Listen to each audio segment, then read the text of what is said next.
Hi, my name is Stan. And I've been watching the Black Power community for the last 100 years. I just noticed that you guys have been having some problems figuring out what to do about me. You see, I'm a cracker. Yeah. The white man. The guy that has been running the whole world for the last 2,000 years. Well, the reason that I stopped by to speak with you today is to help. I've been watching you guys fight over gaining real black power, and thought I would give you a few pointers. Since we white guys have been running things since we invaded Africa, I figured I would lay out a blueprint to help you achieve your objectives. Might as well use a plan that works, right? Besides, it beats the backward, no progress, mistake repeating methods you people have been trying for the last 400 years. So I knew all of you needed some help. Especially after Barack Obama got into office. He's a great guy, but a black man in a white man's house ain't really saying much considering all the hell you people have been through. Don't get me wrong. In many ways I know you were happy to get at least one black into office. This is good when you want to run politics, but ruling the world is what we white folks specialize in. Have you ever heard of the Illuminati? Well, that is the kind of coordination you are going to need to begin taking over the world. Okay, let's get started. Today, I am going to give you 3 things that we did to take over the world. You can use these too. And begin to gain real black power. Number 1. The first step to taking over the world is unity. I know you have heard of this before, but black people seem to really struggle with this one. You just don't seem to get it. You would rather fight against each other, instead of your enemies. This is bad business and you will never get true freedom doing things this way. Instead, do what we did to gain power. We divided and conquered entire countries based on their differences, while holding true to our similarities. I am white. There is no changing that. My God-born tendency is to preserve my own. Nothing is racist about that. It is just common sense. You people are the stupid ones, going around trying to love everybody, but yourselves. We kicked your asses here in America for over 400 years, and you still go around talking about Jesus loves everyone. While you've been doing all that praying and jumping around, we have been buying up the world and making laws you have to abide by. No offense, but everyone else has unity but you. I mean, look at the business in your neighborhoods. The people that control it don't even look like you. In fact, everyone who comes to this country sets up a business in the black community. The Koreans, the Indians, the Chinese. The list goes on and on. Aren't you tired of letting these other people supply all of your food, nails, and weaves? The one thing they have that you don't is unity. Number 2. Once you get unity, you are going to need to get organized. When we took over the world we had a plan in place. A goal.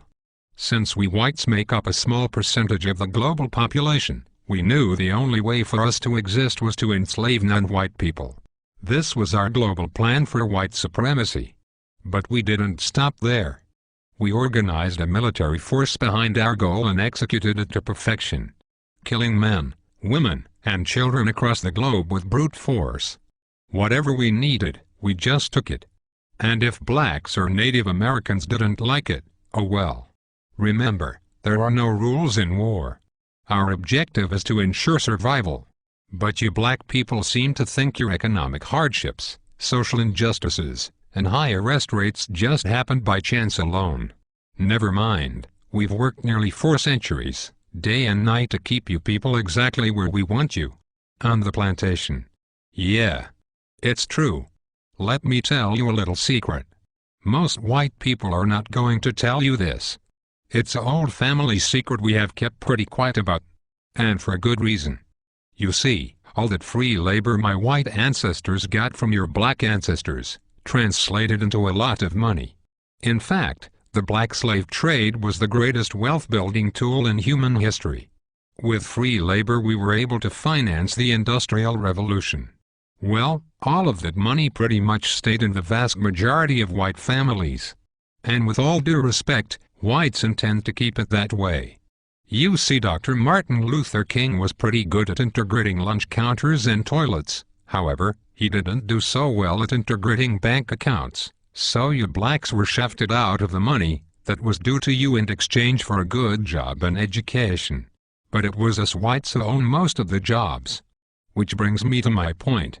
It's just another plantation.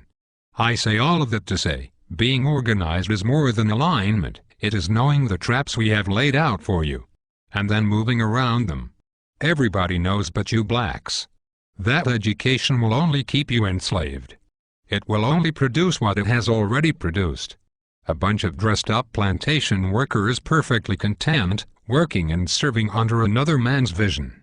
You don't really think we are going to teach you to build a nation for yourselves, do you?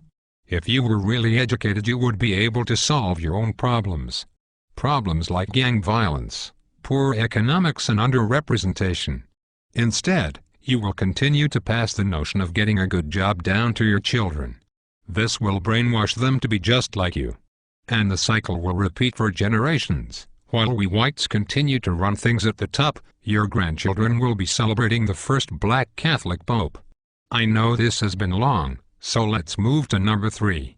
The third way to gain black power is the most important of all. It is this way because it deals more with your psychology than your conscious mind. When we took over the world, we decided to use the most dangerous weapon of all to subjugate the darker peoples of the planet. We used a combination of white supremacy and religion to mindfuck these people into complete submission. If a robber breaks into your house, rapes your family, kills your mother and father, then tells you that in order to go to heaven, you have to worship as God. If someone did that to me, then said that to be born again, I had to worship as God, I'd kill the bastard right on the spot. But you black people seem to have no problem worshipping the God of your enemies. Even worse is the fact that for all the praying that you have done, it seems like the God of the white man is just as racist as we are. Anytime you start believing in the God of your enemy, it pretty much means you're a complete idiot and a pussy, who is too far gone to confront his adversary. This is a deep sickness, because to believe the man who murdered your family is your friend is to believe that watermelons have gills. This kind of thinking lacks critical reasoning, a skill needed to defend territory and the minds of the youth. You even believe that Haiti, the only black nation that ever kicked the white man's ass, is cursed because many of them practice voodoo. You even go further and believe that it was God that hit Haiti with a 7.5 earthquake. You religious-minded blacks thought this about New Orleans too. Let me tell you the truth. We gave you this God because we knew by worshipping a white God you would subconsciously be worshipping us. That was a part of our plan, and it worked like a charm on the early slave plantations. We whites decided to perfect it, and have taken our gods all over the world to dark people.